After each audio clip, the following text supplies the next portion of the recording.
Yeah, so what I think is that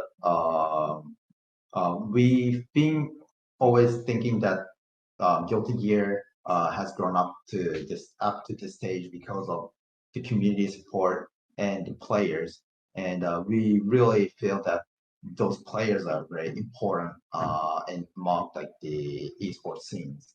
So what we are feeling like to do as a developer is to how to say give a more spotlight to the players and trying to uh, we don't really necessarily want to be just like mirroring what Capcom or Street Fighter is doing, but we want to figure out like our own way of doing that.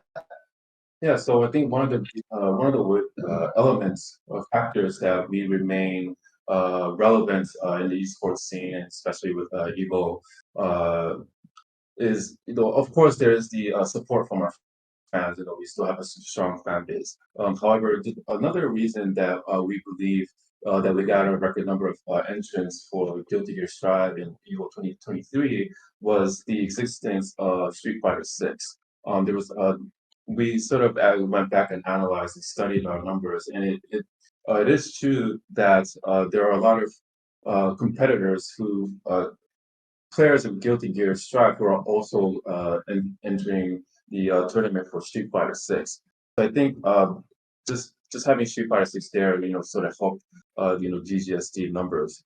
And so we have to recognize that a lot of players are playing multiple games, and in order to keep a relevance for Guilty Gear Strive, we have to sort of keep up with the other competing titles and make sure that we're not falling behind in terms of quality, playability, and just the fun and gameplay itself. And so just making sure that whatever we do with updates and the development decisions that we make going forward, keeps up with the other competing titles, and to make sure that people don't feel like, oh, Guilty Gear Strive is it's not relevant because there's these other titles are better, or things like that. So we always want to make sure that we stay at the top of the line in terms of quality and development. Yeah, so obviously, player feedback is very valuable. However, we try not to look at only one side of the story, and so that our analysis doesn't get lopsided. Obviously, there are pro level players and high level players, as well as more beginner level players, and we also have feedback coming from different regions. So we try not to just only take feedback from players from Japan, but we also take feedback from regions across the world, and from different tournament scenes, different scenes around the world. We try to get a broad perspective of feedback. So it's not just the pro players or the high level players. We try to get casual gamers, beginners, intermediate, all across the board to get a balanced look at what the players are feeling and wanting from the game. And in terms of the internal process, what we do, we do have a testing team in the development department that consists of top players that have played Guilty Gear for a long time, and who are top players and high level players in Guilty Gear Strive.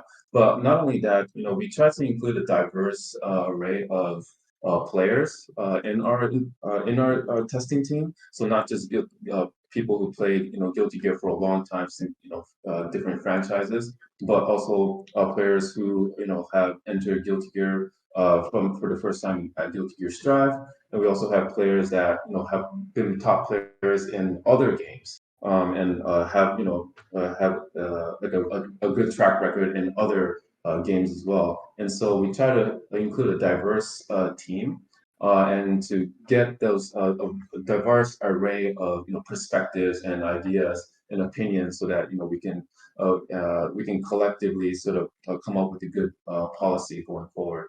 I guess ultimate decision will fall on me to decide what to do exactly with the given patch or update. But we I do try to gain perspectives and ideas from and opinions from a diverse population of players.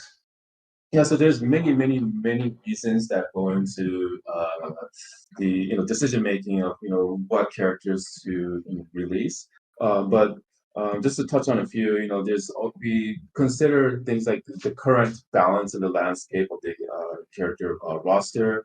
What types of characters are there, and what kind of story they tell. And we try to make sure that it doesn't get too lopsided. We don't want the roster to feel lopsided in terms of balance and gameplay style and things of that nature. So that's one thing.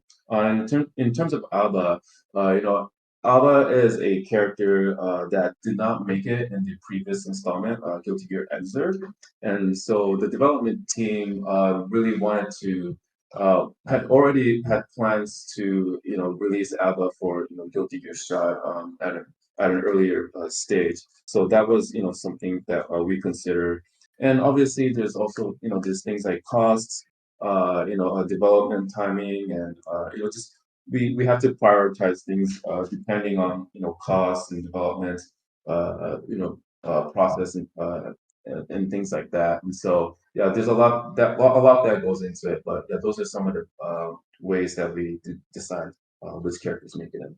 Yeah, so first we would like to thank all the fans and players supporting our title. And Guilty Gear Strive has been breaking a lot of artists' record. It is the first title hitting the billion, and now it's exceeding over the player base numbers. It's exceeding over 250, no, 2.5 million.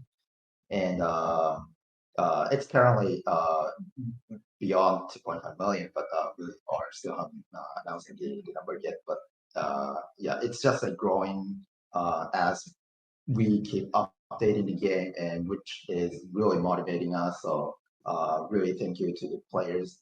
And the Guilty Gear series itself is hitting 25th anniversary, and now it's going to moving on to 26 this year. And the Guilty Gear Strive is hitting season 3, and then we have announced ABBA, and we'll still have more character to coming out. And also earlier this year, we announced the new game feature called Team of Three. Um, we still can't announce about very details about the battle system, but we are really seeking to make the game just not like a simple 3-on-3 that you can see in other fighting games. It's gonna be fun, and we are preparing more updates to the game. We should be able to announce that soon, so please stay tuned, and I hope players and everyone enjoys Guilty Gear.